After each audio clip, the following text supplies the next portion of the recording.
यमुनोत्री, गंगोत्री, बद्रीनाथ, केदारनाथ, हरिद्वार, ऋषिकेश, मथुरा, वृंदावन, द्वारका, वैष्णो देवी, त्रिजुगी, नारायण, नीलकंठ, अमरनाथ, अन्य मार्च में निकला हूँ मैं, पैदल यात्रा में निकला था पूरे ऑल इंडिया। मेरे पापा की डेथ हो गई थी, उसके कुछ दिनों बाद मम्मी की डेथ हो गई। मैं थोड़ा डिप्रेशन में चला गया था। सनातन के लिए कुछ अपने देश में अलग करके दिखाऊं।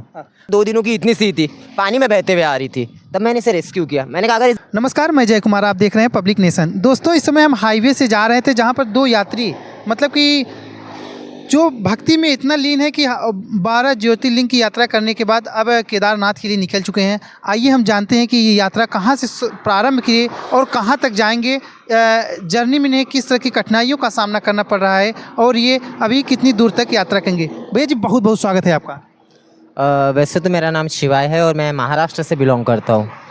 मुझे 7 साल हो गए, मैं कंटिन्यू भारत यात्रा कर रहा हूँ।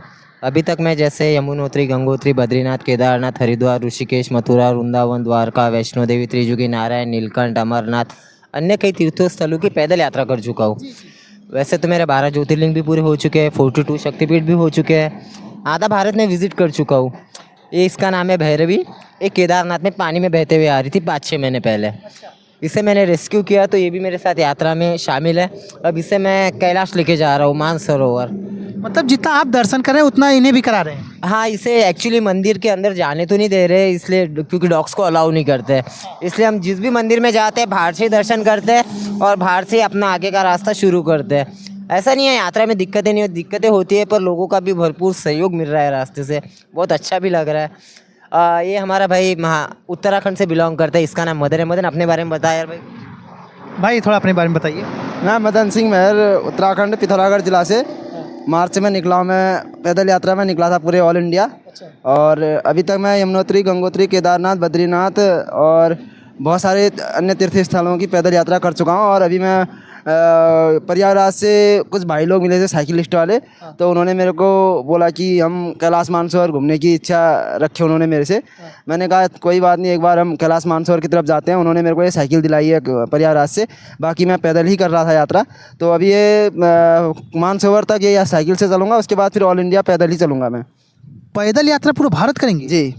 और अभी इसके भारत के 12 ज्योतिर्लिंग करने के बाद फिर कुछ हमारे पाकिस्तान में जो हिंदू सनातनी मंदिर है उन मंदिरों की पैदल यात्रा करेंगे।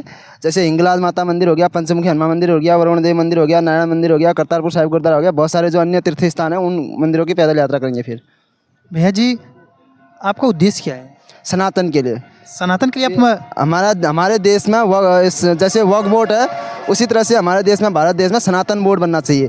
अगर सनातन बोर्ड बनेगा तो हमारे देश में आजकल के जैसे आजकल देखते हो कि हर जगह पे फेसबुक या इंस्टाग्राम या उसमें बहुत सारे लोग फर्जी आईडी बनाते हैं और उसके ज़रिए से हमारे सनातन धर्म के मतलब जैसे जो हमारी बहनें हैं उनके साथ बहुत खिलवाड़ करते हैं लोग बाज। ये हर दिन प्रतिदिन मतलब लोग न्यूज़ लव जिहाद, हाँ लव जिहाद वो देखते रहते हैं लोग बाज। तो इसीलिए मतलब अगर सनातन बोर्ड होगा तो वो इन सब चीज़ों के मतलब देखेगा। अच्छा जी। अच्छा, तो यात्रा में किस तरह से निकले हैं आप? बस मेरा एक ही मकसद है कि मैं सनातन के लिए कुछ अपने देश में अलग करके दिखाऊं। यात्रा में परेशानियां तो होती ही होंगी। परेशानियां तो अब हम निकले हैं तो परेशानियां तो आते रहेंगी, लेकिन उन परेशानियों का सामना भी करना है हमको। अभी महाकुंभ चल रहा था जो 26 तारीख को समाप्त हुआ, महाशिवरात्रि के दिन के बाद, ठीक? तो महाकुंभ में आपने कितने दिन बिताए? महाकुंभ में 15 से 20 दिन रहा वहाँ पे मैं। तो ये महाकुंभ अलौकिक कैसे रहा? महाकुंभ बहुत बढ़िया रहा, वहाँ पे भाई लोगों के साथ रहा। वहाँ पे बहुत सारे हमारे जो साइकिलिस्ट थे और कुछ पैदल यात्रा वाले थे, उन लोगों के साथ में मैंने वहाँ पे बहुत 15-20 दिन बिताए। बहुत अच्छा लगा उन लोगों के साथ में मिलके। तो ये महाकुंभ विश्व में क्या संदेश देता है? महाकुंभ विश्व में सनातन का एक बहुत ही मतलब प्रतीक है। जिस आज तक जो लोगों की आस्था रही, मतलब इतनी सारी भीड़ इकट्ठा रही, कई करोड़ों की संख्या में वहाँ पे लोग आए और मतलब लोगों को मतलब एक संदेश देता है कि सनातन मतलब अभी भी मतलब साक्षात मतलब है। वर्ल्ड का सबसे बड़ा मेला था महाकुंभ। जी, वर्ल्ड का सबसे बड़ा मेला था वो। अभी तक इतनी भीड़ शायद किसी मेले या कहीं जगह पे नहीं देखने को मिलेगी। नहीं रही, बिल्कुल नहीं रही। आप लोगों को यात्रा पर निकले कितना दिन हुआ? 1 साल हो चुका है मेरे को। मार्च में निकला हूँ मैं। मार्च में? जी। तो अब ये चलेगा कब तक? अभी कम से कम 2-2.5 साल और चलेगा मेरी यात्रा ये। और उसके बाद फिर और आगे भी ऐसे ही मतलब कंटिन्यू करते रहूँगा, लेकिन अभी ये यात्रा मेरी 2-2.5 साल की और रहेगी। घर रहते हैं या मतलब हमेशा ऐसे ही यात्रा पे रहते हैं, कभी घर जाते हैं? नहीं, घर भी जाता हूँ मैं। घर में भी माँ है, पापा हैं और भाई बहन है। अच्छा। घर में भी जाते रहता हूँ, लेकिन यात्रा पूरी करने के बाद। यात्रा जब तक नहीं पूरी होगी तब तक घर नहीं जाएंगे। जी। सर खाने की व्यवस्था कैसे होती है? खाने की व्यवस्था रास्ते में मंदिर आश्रम में भी हो जाता है। और बाकी हमारे यहाँ उत्तराखंड ये कुमाऊँ कमिश्नर है दीपक रावत जी, वो भी बहुत सहयोग करते हैं अपना। आप लोगों को सहयोग मिल मतलब रास्ते में मिल जा रहा है? जी। भैया थोड़ा आप बताइए कि यात्रा कैसे हो पा रही है? जब भी मेरी यात्रा मतलब 7 साल पहले पापा की डेथ हो गई थी, उसके कुछ दिनों बाद मम्मी की डेथ हो गई। मैं थोड़ा डिप्रेशन में चला गया था। मैंने सोचा डिप्रेशन में रहने से अच्छा थोड़ा बाहर निकलो, थोड़ा दुनिया को देखो, क्योंकि जानने लायक वैसा बहुत कुछ है, ऐसा कुछ नहीं कि जान नहीं सकते हैं। बाहर निकला तब मुझे पता चला कि अपना दुख कम ज़्यादा नहीं है, लोगों का दुख इससे भी ज़्यादा है। जब अलग अलग जगहों पे गया, लोगों के बारे में पता चला सब, मैं आपको बयान नहीं कर सकता हूँ।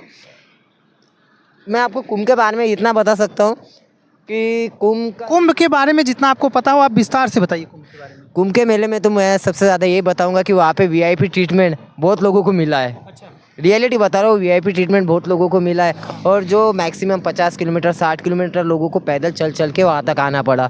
बहुत महिलाओं को, लड़कियों को, पुरुषों को बहुत दिक्कतों का सामना हुआ है। पर इतना ज़रूर कहूँगा, एकता का प्रतीक इन कुछ दिनों में पता चला है कि हाँ, हिंदू धर्म उस नाम पे एकता के लिए लोग कितने एक होते हैं। आप एक भारत माँ का तिरंगा लगाए हुए हैं और एक तरफ दुर्गा माता जी की लगाए हुए हैं, तो मतलब इसका क्या उद्देश्य? मेरा कोई नहीं, माई सब कुछ है। अच्छा। हाँ, दुर्गा माँ 7 साल से वही संभाल के है। और रहते हैं भारत देश में, तो फ्लैग लगाने में क्या आ जा रहा है, वो भी तो हमारी माँ ही है। अच्छा। भारत माँ भी हमारी माँ ही है, ये भी हमारी माँ है। दोनों को अलग कैसे कर सकते हैं, दोनों माँ ही तो है। आप एकदम पूर्ण रूप से अब अपने आप को समर्पित कर दिए हैं सनातन के प्रचार में। मैं आपसे झूठ नहीं कहूँगा, मेरा कैसा, मैं पहले 50-50 भगवान को मानता था, ट्रस्ट करता था। पर जब से इंसान के ऊपर वो आता है ना, जैसे एक्सपीरियंस होते हैं ना लाइफ के, तब इंसान समझ में आता है नहीं यार, हमने लाइफ में कुछ पहले तो पास्ट में मिस्टेक करी होंगी जो अब हम आगे सुधार सकते हैं। पर रियलिटी तो इतनी है कि आप जो भी करो सच्चे दिल से करो, मदद आपको किसी ना किसी रूप में होती ही जाएगी। सही बात है। आपके साथ ये आकर्षण का केंद्र डॉगी बना हुआ है, तो आकर्षण का केंद्र नहीं था एक्चुअली। 5-6 महीने या 6-7 महीने पहले गौरीकुंड पानी में बह के गया था केदारनाथ का। उसी के साथ 1 या 2 दिनों की इतनी सी थी, पानी में बहते हुए आ रही थी। तब मैंने इसे रेस्क्यू किया। मैंने कहा अगर ये ज़िंदा बच गई तो इसे मेरे साथ यात्रा कराऊंगा। पर क्या करूँ, मेरा बैड लक था, सच में ज़िंदा बच गई। तब से इसे यात्रा करा रहा हूँ, तब से मेरी साथी भी बन गई है। नहीं भाई, ये बैड लक नहीं, ये गुड लक। नहीं, लोग अलग तरीके से समझते होंगे। मैं इसे जितना गलत बोलता हूँ उतना वो मेरे लिए अच्छी है, क्योंकि आप जिस चीज़ को जितना केयर करेंगे, जितना संभालेंगे, वो आपसे उतना दूर होती है। पर आप जिस चीज़ को ज़्यादा इग्नोरेंस करेंगे, वो आपके पास उतना ही आती है। ये रियलिटी है। अच्छा भाई, खाना इसका कैसे हो पाता होगा? भैया ज़्यादातर ये हरी सब्जियाँ खाती है, जैसे टमाटर, ककड़ी, सारे फल खा लेती है। ऐसा कुछ भी नहीं है, पूरी वेजिटेरियन है। जैसे आप वैसे ही? हाँ हाँ, पूरी सेम टू सेम है, एकदम फ्रेंडली है, किसी से कुछ नहीं करते हैं, एकदम फुल ऑन मस्त है। अभी तो ये कामाख्या भी जा चुकी है, जैसे कामाख्या देवी आसाम भी जा चुकी है, कलकत्ता भी जा चुके हैं, दक्षिणा काली, बहुत सारे जगहों पे दर्शन हो चुके हैं हमारे। हाँ। कितना दिन हुआ होगा घर, मतलब घर से दूर हुए? मुझे तो वैसे 7-8 साल हो गए। 7-8 साल से आप दूर हैं? अब कैसा है, घर पे अभी कोई बचा भी नहीं है। कोई नहीं रखा? नहीं, अभी घर पे अब कोई भी बचा नहीं है। अब मैंने कहा अकेले रहने से अच्छा है, गलत रास्ते पे निकलने से अच्छा है, ऊपर वाले का नाम लो, माता रानी का झंडा लो। वैसे भी आज के दौर में किसी से कोई मतलब नहीं है, जो भी अपने में रह रहा है, ऊपर वाले का नाम लो, रास्ते से चलो, जो मिला 2 बातें हंस के करो, आगे का रास्ता पकड़ो, उससे ज़्यादा क्या चाहिए। लड़ने झगड़ने में किसको टाइम पड़ा है। लोगों अपनी सोशल मीडिया एक ऐसी चीज़ बन चुकी है, सबको टाइम पास चाहिए, बाकी कुछ नहीं, टाइम पास चाहिए। रियलिटी को किसी से कोई फर्क नहीं पड़ा है। नॉर्मली बताता हूँ, अगर आज यहाँ पे किसी के साथ गलत भी हुआ है ना, आदमी 2 देखेंगे, एक बोलेंगे यार गलत हुआ, तीसरा बोलेंगे जान दे अपने को क्या करना है। रियलिटी है वो।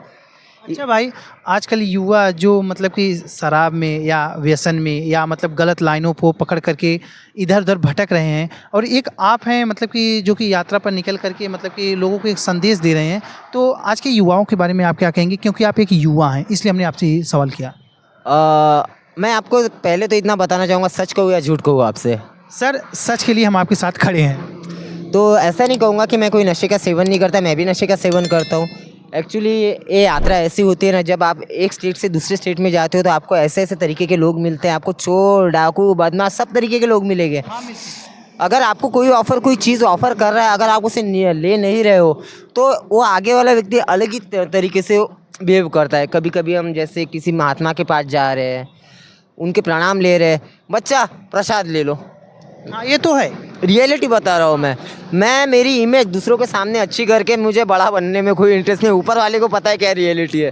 हाँ, पर जितना है रास्ते में जो भी मिला है ऊपर वाले का नाम समझ के मैंने लिया है, और शराब वगैरह तो मैं पीता नहीं हूँ, रियलिटी बता रहा हूँ।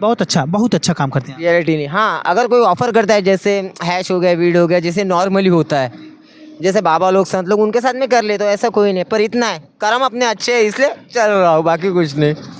अभी कितना यात्रा बाकी है?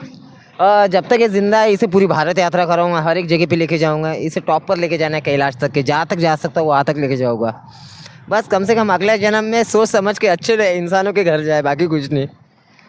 ये देखिए, मतलब कि एक जानवर के प्रति इतना प्रेम देखकर हमें भी बहुत अच्छा लग रहा है। और आजकल लोग जो भटके हुए हैं उनसे इन भाई से सीखना चाहिए कि मतलब कि किस तरह से ये यात्रा कर रहे हैं और लोगों को एक संदेश दे रहे हैं। तो भाई अभी कितने दिन की यात्रा बाकी है? अभी 2-2.5 साल समथिंग और लगेगा मेरा। हाँ, जी ऐसी यात्रा करते रहेंगे जी। क्या शादी विवाह करने का मन नहीं है क्या? अभी तो मेरा मतलब शिव और शक्ति से अलावा और कोई, मैं ज़्यादा किसी को ध्यान नहीं देता हूँ। हाँ। जी। अरे काहे नहीं देते हैं? आजकल देखिए सब युवा क्या कर रहे हैं इधर उधर। सबसे पहले तो हमारा काम है कि हम निकले हैं कि सनातन के लिए, सनातन को मतलब जागरूक कर सके इतने देश में, सनातन को लोगों के बीच में ला सके अच्छे से। नेता लोग कह रहे हैं कि शादी विवाह नहीं करेंगे, 4 बच्चा नहीं पैदा करेंगे तो सनातन कैसे मजबूत होगा? नहीं, मजबूत तो हम जैसे हम अभी चल रहे हैं, हम हमारे उससे जो है 4 लोग और जोड़ेंगे। अच्छा, आप जोड़ेंगे? जी। हाँ। और उससे जो है वो 4 लोग और 4 लोगों को जोड़ेंगे। अच्छा। उससे हमारे सनातन को और मजबूती मिलेगी। हाँ। जी। चलिए ठीक है। तो ये भाई लोग थे जो यात्रा पर निकले हुए हैं पूरे भारत भ्रमण पर, और उसके बाद पाकिस्तान में भी जो जहाँ जहाँ मंदिर है वहाँ यात्रा पर निकले हैं। तो इनसे मिलकर हमें बहुत अच्छा लगा, और मैं आशा करता हूँ, भगवान से प्रार्थना करता हूँ कि इनकी यात्रा मंगलमय हो, इन्हें कोई समस्या ना हो, और ये अपने गंतव्य मार्ग तक आराम से पहुँच जाएँ। मैं जय कुमार, कैमरामैन आशीष जी के साथ, धन्यवाद।